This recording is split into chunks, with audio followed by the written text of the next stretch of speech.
എന്നാൽ പിന്നെ ഒരു പഴംപൊരി ഉണ്ടാക്കി നോക്കിയാലോ? ഞാൻ പഴംപൊരി ഉണ്ടാക്കുന്നത് വീഡിയോ ചെയ്താൽ നിങ്ങളൊക്കെ ചോദിക്കും, ഇതിപ്പോൾ ആർക്കാ പഴംപൊരി ഉണ്ടാക്കാൻ അറിയാത്തതെന്ന്. എന്നാൽ അങ്ങനെയല്ല കേട്ടോ. ഇതുണ്ടാക്കുന്നത് ബിയർ വെച്ചിട്ടാണ്.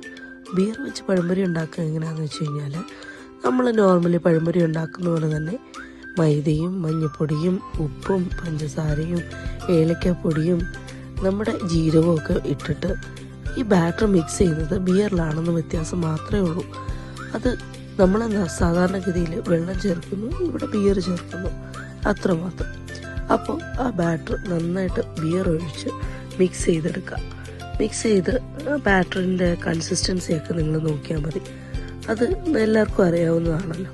പിന്നെ ഏത്തയ്ക്ക് നന്നായിട്ട് ചെറിയ കഷ്ണങ്ങളായിട്ട് മുറിച്ചതിന് ശേഷം അതിനകത്ത് കുറച്ച് മൈദയും കൂടെ വിതറിയതിന് ശേഷം ബാറ്ററിൽ മുക്കി വറുത്തെടുക്കുക. ഈ മൈദ വിതറുന്നത് എന്താണെന്ന് വെച്ച് കഴിഞ്ഞാൽ ആ ബാറ്റർ അതിൽ നിന്ന് വിട്ടു പോകാതിരിക്കാനാണ്. പിന്നെ ഞാനുണ്ടാക്കി നോക്കി, എനിക്ക് ഒരുപാട് ഇഷ്ടപ്പെട്ടു. നല്ല ടേസ്റ്റിയാണ്. സാധാരണഗതിയിൽ നമ്മൾ ഈ തട്ടുകടയിൽ നിന്നൊക്കെ കഴിക്കത്തില്ലേ, ആ ഒരു സ്റ്റൈലാണ്. നല്ല നല്ല നല്ല ക്രിസ്പി ആയിട്ട് തോന്നും അതിൻ്റെ മുകൾ വശം എന്ന് പറയുന്നത്. അപ്പോൾ എല്ലാവരും ഇത് ട്രൈ ചെയ്ത് നോക്കുക. എനിക്കിഷ്ടപ്പെട്ടു. നിങ്ങൾ തീർച്ചയായിട്ടും ഇത് ട്രൈ ചെയ്ത് നോക്കുക. എന്നിട്ട് കമൻറ്റ് കൂടി ഇട്ടേക്കണേ. അപ്പോൾ താങ്ക്സ് ഫോർ വാച്ചിങ്. ബൈ.